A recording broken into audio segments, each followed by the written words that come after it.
हरिपुर नामक गांव में एक बहुत ही सुंदर बाग था जिसमें बहुत सारे फूल खिले हुए थे। लेकिन वह सुंदर से बाग में कोई भी आता जाता नहीं था।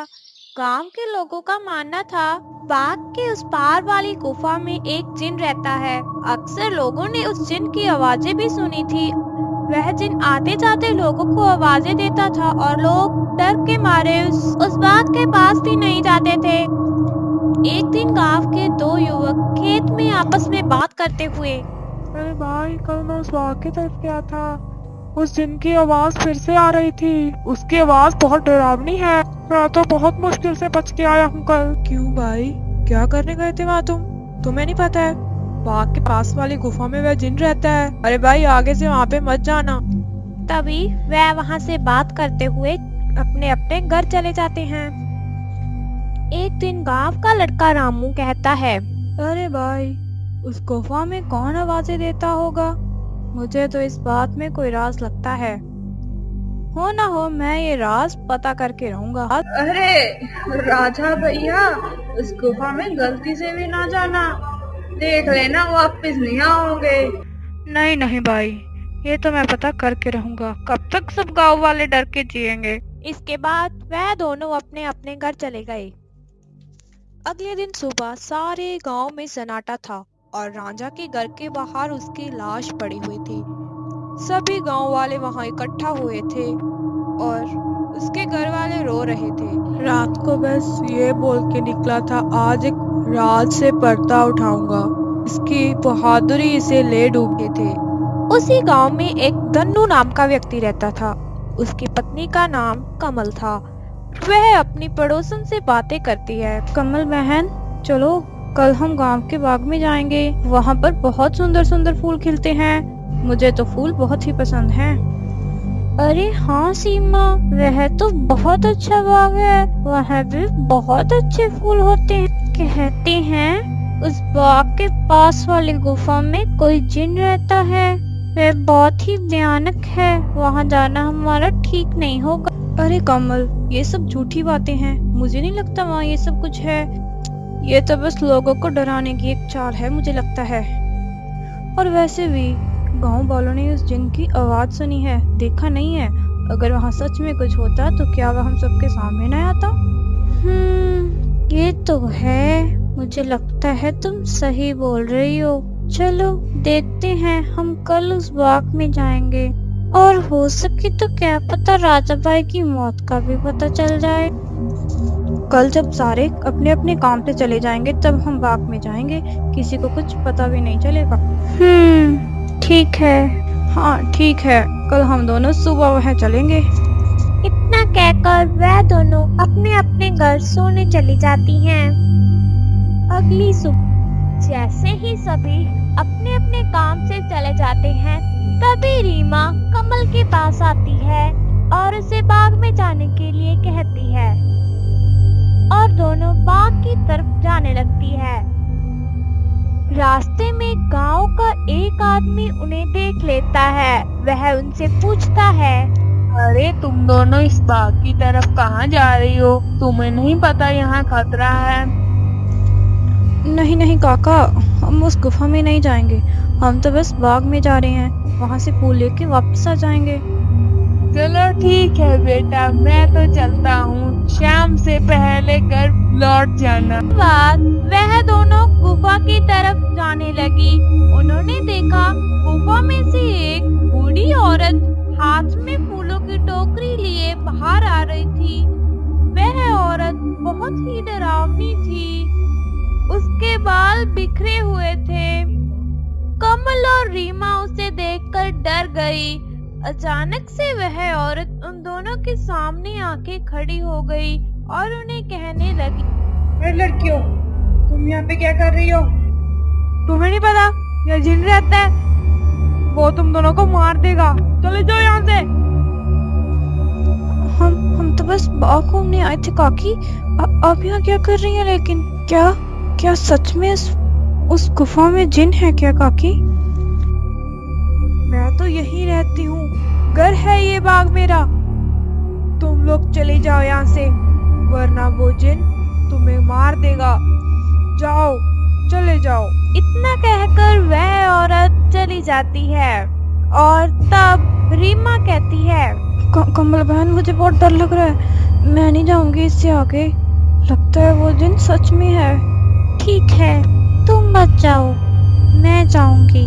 मैं जानना चाहती हूँ कि सच में वो आवाज जिन की है या कुछ और है वहाँ। तुम यही मेरा इंतजार करना। तभी कमल गुफा के अंदर चली जाती है। तभी उसे जोर से आवाज आती है, कोई है? निकालो मुझे यहाँ से, मैं यहाँ बरसों से कैद हूँ, निकालो मुझे यहाँ से। यह सुनकर कमल बहुत डर जाती है। डरती हुई आवाज में वह बोलती है, कौन हो तुम? तुम्हारी आवाज इतनी भयानक है और मुझे आवाजें क्यों लगा रहे हो? क्या तुम वही जिन हो जिसके बारे में गांव वाले बात करते हैं? क्या सच में तुम इस गुफा में बरसों से कैद हो? नहीं लड़की, मैं जिन नहीं हूँ, मैं चुड़ैल हूँ। कई सालों से मैं इस गुफा में बंद हूँ। इसके पीछे बहुत लंबी कहानी है। तुम अंदर आओ, मेरी सहायता करो लड़की, मेरा विश्वास करो, मैं तुम्हें कोई नुकसान नहीं पहुंचाऊंगी। तुम अंदर आओ, मुझे इस गुफा से बाहर निकालो, फिर मैं हमेशा के लिए यहाँ से चला जाऊंगा। क्या सच में तुम यहाँ से चले जाओगे? अगर ऐसी बात है तो मैं तुम्हारी सहायता जरूर करूंगी। मुझे बताओ, मुझे क्या करना होगा? तभी वह चुड़ैल उसे अंदर आने के लिए कहती है और गुफा के अंदर चली जाती है। वह बहुत घबरा रही थी, लेकिन फिर भी वह अंदर गई। अंदर से गुफा और भी डरावनी थी।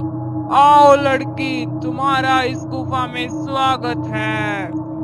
कई सालों से मैं आते जाते लोगों को आवाजें देता हूँ, लेकिन किसी की हिम्मत नहीं होती इस गुफा में आने की। तुमने बहुत हिम्मत दिखाई है लड़की, तुम बहुत बहादुर हो लड़की। तुम मुझे दिखाई क्यों नहीं दे रही हो? क्या तुम किसी को दिखाई नहीं देती? मुझे सिर्फ तुम्हारी आवाज सुनेगी। इतना कहते ही वह चुड़ैल उसके सामने आ खड़ी हुई।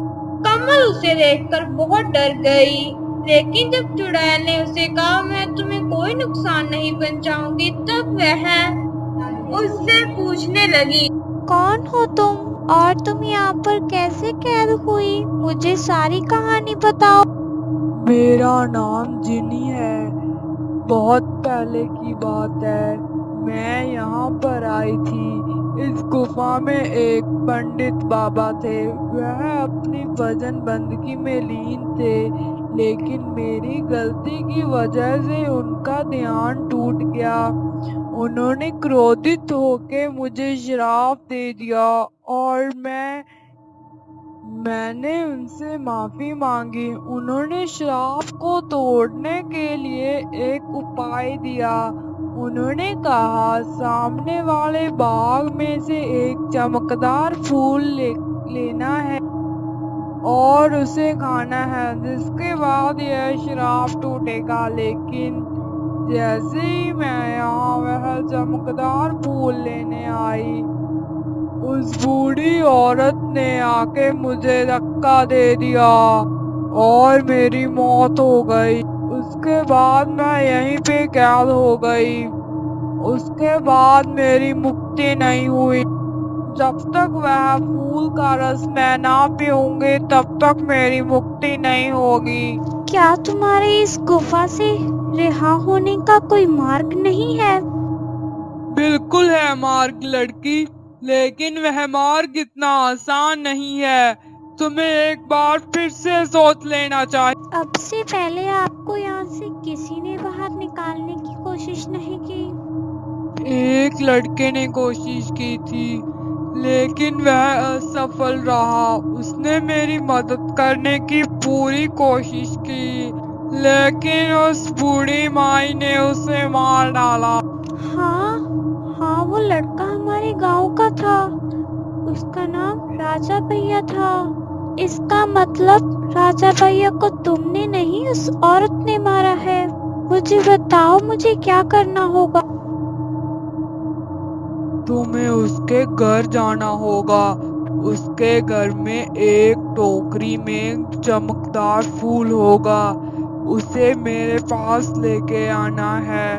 लेकिन ध्यान रहे, उसके घर में तभी जाना जब वह सो रही होगी, वरना वह फूल लेके आना बहुत मुश्किल है। ठीक है, मैं तुम्हारे लिए वह चमकदार फूल जरूर लेके आऊंगी। इसके बाद कमल वह फूल लाने के लिए चली जाती है। उस औरत का घर गुफा से थोड़ी ही दूरी पर था। वह जैसे ही उसके घर में जाती है, वह देखती है उसके घर में बहुत सारे फूलों की टोकरियां रखी हुई थी। वह सोचने लगती है, इन सब में से चमकदार फूल कौन सा है। काफी देर ढूंढने के बाद जैसे ही उसे वह फूल मिलता है, वह उसे लेकर जाने लगती है और उसके सामने वह औरत आके खड़ी हो जाती है और वह बोलती है, हे लड़की, तुम इस फूल को लेके कहाँ जा रही हो? तुम्हारी हिम्मत कैसे हुई इस फूल को उठाने की? मुझे ये फल ले जाने दो काकी। मैं ये फल उसे देकर उस गुफा से आजाद करना चाहती हूँ, ताकि सभी गांव वाले निडर होके रह सके। नहीं, मैं ऐसा कभी नहीं होने दूंगी। कमल उसे धक्का देकर गुफा की तरफ भागने लगती है। कमल वह फूल जाकर जिनी को दे देती है। चुड़ैल वह फूल लेकर उसका धन्यवाद करती हुई कहती है, शुक्रिया लड़की, अब मैं यह फूल का रस पीकर हमेशा के लिए मुक्त हो जाऊंगी। तुम्हारा बहुत बहुत शुक्रिया बहादुर लड़की। मैं तुम्हारे एहसान को कभी नहीं भूलूंगी। मैं तुमसे बहुत प्रसन्न हूँ। मांगो, तुम्हें क्या मांगना है, मैं तुम्हारी कोई एक इच्छा पूरी करूंगी। क्या सच में अब तुम्हें मुक्ति मिल गई है? अब तुम इस गुफा में नहीं होंगे और हम सब गांव वाले यहाँ पे निडर होके आ सकते हैं। हाँ बिल्कुल लड़की। वैसे तो मेरी कोई इच्छा नहीं है, लेकिन ये सामने वाले बाग में जितने भी फूल हैं, ये सब मुझे बहुत अच्छे लगते हैं। तो मैं चाहती हूँ यह बाग हमेशा ऐसे ही खिला रहे, कभी ना मुरझाए। ठीक है, तुम्हारी इच्छा पूरी हो जाएगी। वह चुड़ैल वहाँ से गायब हो जाती है।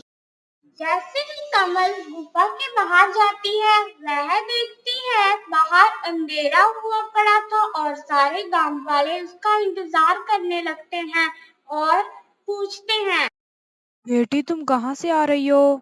उस चुड़ैल ने तुम्हें कुछ नुकसान तो नहीं किया? अरे चिंता की कोई बात नहीं है, मैं बिल्कुल ठीक हूँ। अब अंदर कोई नहीं है।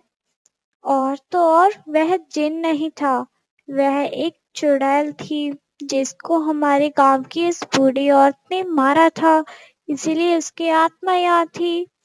उसकी भयानक आवाज जिन जैसी थी, लेकिन अब वह मुक्त हो चुकी है। हम सबको डरने की कोई बात नहीं। कमल उनको सारी कहानी बताती है और उसके बाद सारे गांव वाले खुशी खुशी वहां पर रहने लगे और इस बाग में भी आने लगे।